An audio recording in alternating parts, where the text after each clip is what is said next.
Chicken তন্দুর বানাবো।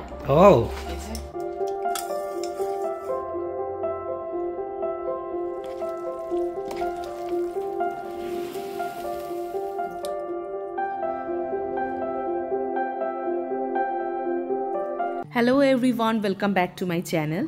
আজকে শুক্রবার আর সকালবেলা ঘুম থেকে উঠেই একটু গ্রিন টি বানাচ্ছি। আমি এরকম মাঝে মধ্যে গ্রিন টি এর মধ্যে পাতি লেবুর রস আর একটু মধু দিয়ে খাই, সেটাও খেতে বেশ ভালো লাগে আমার। সকালে ঘুম থেকে উঠে যে ড্রিঙ্কসটা খাই সেটা প্রতিদিন একই রকম হয় না, এক এক দিন এক এক রকম খাই। কোনো দিন চিয়া ওয়াটার খাই, কোনো দিন পাতি লেবু দিয়ে শুধু গরম জল দিয়ে খাই, বা কোনো দিন একটু গ্রিন টি বানিয়ে নিই মধু দিয়ে, সেটাও খাই। তাড়াতাড়ি কিচেনে এসে একটুখানি ভাবলাম ডালিয়ার খিচুড়ি বসাই। সকালে উঠেই মনে হলো আজকে একটু ডালিয়ার খিচুড়ি খাবো, তো তার জন্য তেলের মধ্যে জিরে আর শুকনো লঙ্কা ফোড়ন দিয়ে নিলাম। এরপর এর মধ্যে গাজর, আলু আর একটু টমেটো কেটে দিলাম, একটু কাঁচা লঙ্কা দিলাম আর একটু আদা গ্রেট করে দিলাম। আর আগের থেকেই আমি ডালিয়া আর মুগ ডালটাকে ভালো করে ধুয়ে নিয়েছিলাম। ডালিয়াটা দেওয়ার পর ওর মধ্যে হলুদ আর পরিমাণ মতো জল দিয়ে প্রেসার কুকারটাকে আমি আটকে দেবো। আমার 2টো সিটি পড়লেই দেখেছি ডালিয়াটা হয়ে যায়। আমি না এরকম একটু পাতলা পাতলা খিচুড়ি পছন্দ করি, তো এরকম অবস্থাতেই আমি খিচুড়িটা নামিয়ে নেব। দেখো কিরকম পাতলা হয়েছে।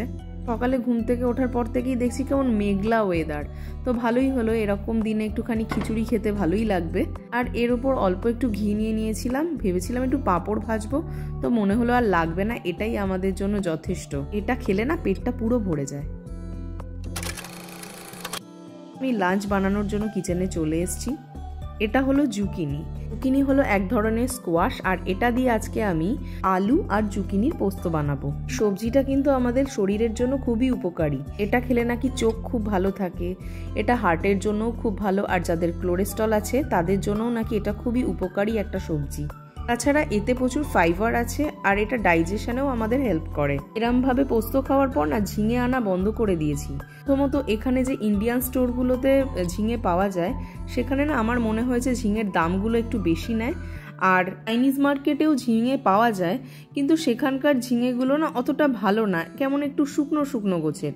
তো সেদিক থেকে দেখতে গেলে আমি যদি এইটা দিয়ে আর আলু দিয়ে যদি একটু পোস্ত বানাই, সেটা খেতে না অনেকটা ঝিঙে পোস্তর মতোই লাগে। এটা দেখতে শশার মতো, কিন্তু খেতে অনেকটা ঝিঙের মতো লাগে আমার। ভাবলাম এই রেসিপিটা একবার তোমাদের সাথে শেয়ার করি। তো আমি জুকিনি আর আলুটাকে কেটে ধুয়ে পরিষ্কার করে নিয়েছি। এবার একটু পোস্ত আর কাঁচা লঙ্কা বেটে নিলাম। এবার তেলের মধ্যে একটু মেথি, কালো জিরে ফোড়ন দিয়ে আলু আর জুকিনিটা দিয়ে দেবো।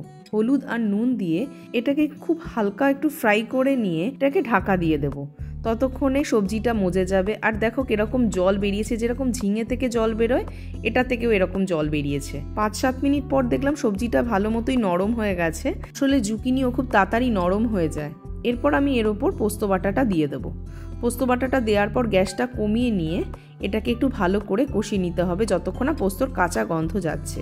পোস্তর কাঁচা গন্ধটা চলে গেলে ওর মধ্যে নুন, পরিমাণ মতো মিষ্টি দিয়ে একটু কাঁচা লঙ্কা, উপর থেকে একটু সর্ষের তেল ছড়িয়ে দিলেই আমাদের জুকিনি আলু পোস্ত একদম রেডি।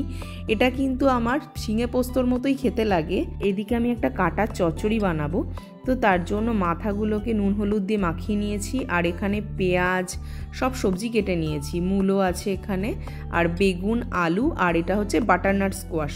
আমি কুমড়োর বদলে বাটারনাট স্কোয়াশটা নিয়ে আসি, সেটা আমার খেতে বেশ ভালো লাগে। সবসময় তো ইন্ডিয়ান দোকানে যাওয়া হয় না, আমেরিকান দোকানগুলোতে যখন কুমড়ো পাওয়া যায় না, তখন বাটারনাট স্কোয়াশ কিন্তু সব জায়গায় আমি পাই। এখন এটাই বেশি খাওয়া হচ্ছে। তো আমি মাছটা ভাজতে বসিয়ে দিলাম। জিরে, কাঁচা লঙ্কা ফোড়ন দিয়ে আমি একটু মুগ ডাল বানিয়ে নিচ্ছি। এই মুগ ডালটার সাথে ওই পোস্তটা দিয়ে খেতে খুব ভালো লাগে। এখানকার মাছগুলো যেহেতু একটু ফ্রোজেন হয়, তো আমি খুব কড়া করে মাছের মাথাটা ভেজে নিই। এবার ওই মাছ ভাজার তেলের মধ্যেই একটু 5 ফোড়ন দিয়ে ওর মধ্যে পেঁয়াজ কোচানো, কয়েকটা চেরি টমেটো আর একটু আদা, রসুন আর কাঁচা লঙ্কা বাটা দিয়ে নিলাম। এবার ওটাকে হালকা করে ভাজার পর সব সবজিগুলোকে দিয়ে সব কিছুকে একসাথে ভালো করে একটু কষিয়ে নেব। আমি এর মধ্যে একটু নুন দিয়ে নিয়েছিলাম। এবার এটাকে ঢাকা দিয়ে দেবো, সবজিটা ততক্ষণে মজে যাবে। শক্ত সবজি যেগুলো আছে সেইগুলো আগে দিয়েছিলাম। কিছুক্ষণ পর আমি বেগুনটা দিয়েছি, কারণ বেগুনটা তো তাড়াতাড়ি নরম হয়ে যায়। বেগুনটা দেওয়ার পর আমি এর মধ্যে টমেটো, হলুদ গুঁড়ো, লঙ্কা গুঁড়ো, ধনে গুঁড়ো, জিরে গুঁড়ো, খুব সামান্য পরিমাণে একটু গরম মশলার গুঁড়ো দেবো। আর এটা হচ্ছে একটা মৌরি গুঁড়ো, যেটা মৌরিকে আমি শুকনো খোলায় ভেজে আমি গুঁড়ো করে রাখি যদি কখনো লাগে তার জন্য। তো আমি এরকম তরকারিতে এই মৌরি গুঁড়োটা দিই। মাছের মাথা দিয়ে ডাল বা মুড়ি ঘন্ট করতে গেলে না এই মৌরি গুঁড়োটা খুব লাগে। আমি আরেকটুখানি নুন দিয়ে এটাকে একটু ঢেকে রাখলাম যাতে সবজিটা তাড়াতাড়ি মজে যায়। দেখলাম সবজিটা মোটামুটি নরম হয়ে গেছে। এবার মাছের মাথাগুলোকে না আমি আগের থেকেই ভেঙে রেখেছিলাম যাতে সবজির সাথে খুব ভালো করে মিশে যায়, ওটা দিয়ে দিলাম। দিয়ে ভালো করে মাখিয়ে এর মধ্যে একটু গরম জল দিয়ে এটাকে ঢাকা দিয়ে রাখবো। 5-7 মিনিট পরই দেখলাম আমাদের কাটা চচ্চড়ি একদম রেডি।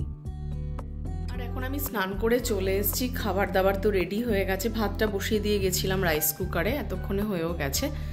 তো যাই হোক লাঞ্চ করে নেব। তো যখন এই কিচেনের কাজ করি এতটাই বিজি থাকি, ওই সময় যে একটু কথা বলবো সেই টাইমও হয় না তোমাদের সাথে। তো যাই হোক এখন খাবারটা গুছিয়ে নিজেও খাই আর অনির্বাণকেও দিয়ে দিই, কারণ ওর মিটিং চলছে। আর এটাই হয়, এত কিছু রান্না করার পর সেই একা একাই খেতে হয়, কারণ অনির্বাণের এই টাইমটায় ব্যাক টু ব্যাক মিটিং থাকে। তো এসে ও ওইভাবে লাঞ্চ টাইমে বসে খেতেও পারে না, তো ওর লাঞ্চটা ওর কাছেই দিয়ে আসি। তো এই ডাল আর পোস্তটা তো দারুণ লাগে একসাথে খেতে, তো আজকে ওই জন্যই আমি এরকমভাবে বানিয়েছি।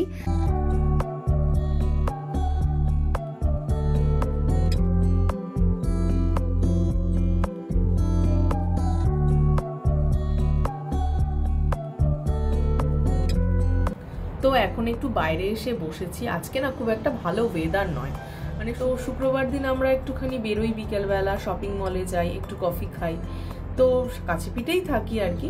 কিন্তু আজকের ওয়েদারটা এতটাই বাজে, তো ভাবলাম আর বেরোতেই, অনির্বাণ বলছিল চলো বেরোই একটু, কিন্তু ইচ্ছা করছে না বেরোতে। তো ভাবলাম বাড়িতেই একটা স্পেশাল কিছু বানাই, আর আমি স্পেশাল কিছু বানাবো তোমাদের সাথে শেয়ার করবো না সেটা তো হবে না। পাশ দিয়ে পায়রা উড়ে চলে গেল, বাবা প্রচন্ড উৎপাত করে বারান্দায় এসে। মানে কি করছো? চিকেন তন্দুর বানাবো। ও এই যে সব ধুয়ে পরিষ্কার করে রেখেছি। বাহ বাহ, অনেকগুলো ঠ্যাং আছে তো। হ্যাঁ আজকে হয়ে যাবে, আর যদি এক্সট্রা থাকে তো কালকে স্ন্যাক্সেও খাওয়া যাবে। বাহ, তো কেন মানে কমিয়ে দেবো? না না না, কমানোর কোনো দরকার নেই। শুক্রবারের বাজার, শুক্রবার সব শেষ করো না, শনিবারের জন্য একটু রেখে। ঠিক আছে। তো যাই হোক এবার ম্যারিনেটটা করে নি, আমার পেট টাইম লাগবে না। আমার পেট তো কোনো ভরসা নেই। এগুলোকে একটুখানি কেটে কেটে দিচ্ছি যাতে মশলাটা ভালো করে ঢোকে এর ভেতরে। তো আমি আজকে বানাচ্ছি মালাই চিকেন তন্দুরি। তো তার জন্য আমি একটা বোলের মধ্যে একটু টক দই, আদা, রসুন আর কাঁচা লঙ্কা বাটা নিয়ে নিলাম। ওর মধ্যে দিলাম ধনেপাতা, গোলমরিচের গুঁড়ো, নুন, একটু বেশি করে কাসুরি মেথি দিলাম, কারণ আমার কাসুরি মেথির ফ্লেভারটা খুব ভালো লাগে, তোমরা চাইলে একটু কমও দিতে পারো। আর তার সাথে দিলাম ক্রিম চিজ, 2 চামচ মতো ক্রিম চিজ দিয়েছি। ভালো করে এই ব্যাটারটা বানিয়ে নিয়ে চিকেনের লেগ পিসগুলোকে এর সাথে ম্যারিনেট করে নেব। এটা করতে করতে আমার মাথায় আসলো আমি তো চিকেন তন্দুরি মশলাই দিইনি, তো আমি একটু অল্প করেই তন্দুরি মশলা দিলাম। তার উপর একটু সাদা তেল দিয়ে নিলাম আর একটু লেবুর রস দিলাম। আর এর সাথে খাওয়ার জন্য একটু লাচ্ছা পেঁয়াজ বানাচ্ছি। তো তার জন্য পেঁয়াজটাকে কেটে নিয়ে একটু লঙ্কার গুঁড়ো, একটু ভাজা মশলা, চাট মশলা, ধনেপাতা, লেবুর রস দিয়ে এটাকে ভালো করে মাখিয়ে নিতে হবে। আর আজকে আমি এই তন্দুরটা এয়ার ফ্রায়ারে করব, তো তার জন্য 220 ডিগ্রি সেলসিয়াসে 14 মিনিটের জন্য আমি এটাকে প্রিহিট করে নেব। এখন কি ওভেনে দেবে এটা? হ্যাঁ এটা একবার দেখো, ম্যারিনেট করে রেখে দিয়েছিলাম, হয়ে গেছে, মানে কিছুই না, মানে জাস্ট মশলাটা ভেতরে ঢুকে গেছে। এবার এটাকে আমি প্রিহিট করে নিয়েছি।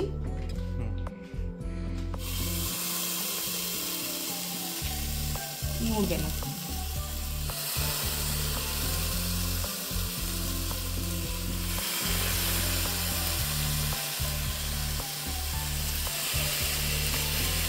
ঠিক আছে, সাবধানে, গরম লাগতে পারে। যা মনে হলো একবারে সব কটা হলো না, আবার পরে আরেকটা ব্যাচ দিয়ে দেব।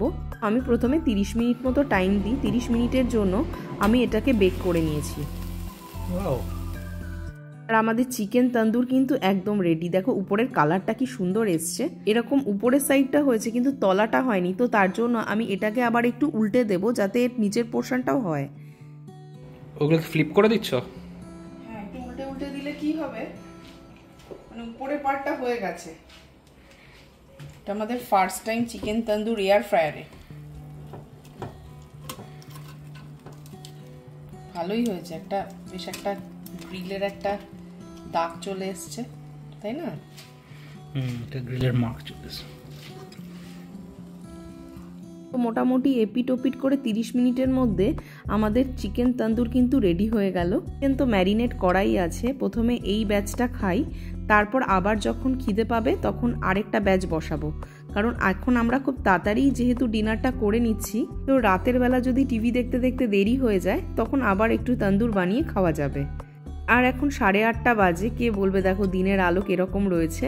তো এরকম চিকেন তন্দুরের সাথে এই লাচ্ছা পেঁয়াজটা কিন্তু দারুণ লাগে, তোমরা একবার এভাবে ট্রাই করো। মানে দুটো সাইডই খুব ভালো করে গ্রিল হয়েছে। এখন আমরা বসে সন্ধ্যাবেলা এই খাবারটা খুব ভালোভাবে এনজয় করব। তো আমরা খাবার নিয়ে বসে পড়েছি। আজকে যেহেতু শুক্রবার রাত, তো একটুখানি সিনেমা দেখবো, সেই ফাঁকে একটুখানি খাবার খাবো। তো একবারেই সব খাবো না, তো একটু রেখে রেখে খাবো। তো এর মধ্যে আবার অনির্বাণের ফোন কল চলে এসছে, তো আমি ভাবলাম ভিডিওটা আমি আজকে এখানেই শেষ করে দিই, কারণ এখন আমরা একটু সিনেমা দেখবো, বাড়িতে কথা বলবো, এসব আমাদের চলবে। আর আমি আমার ভিডিওটা এখানেই শেষ করছি। ভিডিও ভালো লাগলে লাইক, কমেন্ট, শেয়ার করে দিও। আর তোমরা যদি কেউ আমার চ্যানেলে নতুন হও তাহলে অবশ্যই আমার চ্যানেলটাকে সাবস্ক্রাইব করে নিও।